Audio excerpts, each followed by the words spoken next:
ఒక పెద్ద ఆయన అవతల అంబటి, పేరుని, కొడాలి, దోరంపూడి, రోజా, సీదిరి, అప్పలరాజు గారు, ఏమంటే ఇంకోటి ఎవడో ఉండేవాడు, ఆడు కూడా నోటికి ఏదో వచ్చి అది వాగేవాడు.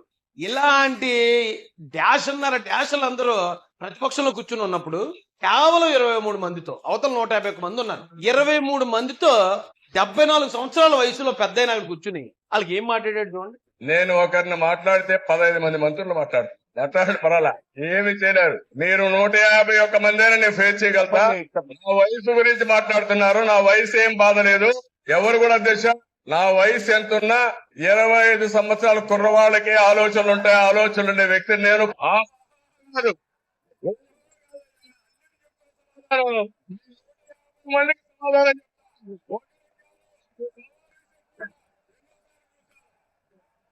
ఆయన చూడండి ఎంత ధైర్యంగా, ఎంత నవ్వుతూ, ఎంత కాన్ఫిడెంట్ గా మాట్లాడాడు చూడండి. 151 మంది ఉన్నారు, అందరు బూతురాయిళ్లే, గలీజ్ ఎదవలు ఉన్నారు ఆ రోజున అసెంబ్లీలో, అనకూడదు కానీ అలాగా. అలాంటి ఎదవలు ఉన్నా సరే ఆ వయసులో పెద్ద ఆయన వచ్చి మీరు ఎంత మంది వచ్చినా సరే నేను సమాధానం చెప్తాను ఎలా నిలబడ్డాడండి. ఇవాళ జగన్ ఒక్క నిమిషం నిలబడలేకపోతున్నాడు అసెంబ్లీలో.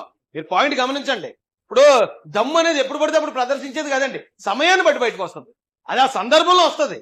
అలాగే చంద్రబాబు నాయుడు గారు ఆ రోజున ఈ రాష్ట్ర ప్రజలు ఆయనకి 23 సీట్లు ఇచ్చారు. 23 సీట్లు పట్టుకుని వెళ్ళి ఆయన అక్కడ అసెంబ్లీలో కూర్చుని నన్ను నమ్మి 40% మంది ఓట్లు వేశారు ఈ రాష్ట్రంలో, ఖచ్చితంగా ప్రజల తరపున నేను వాయిస్ వినిపించాలి, మీరు 151 మంది ఉంటే ఏంటి చెప్తాను నేను సమాధానం అని ఎలా చెప్పాడండి ఆయన.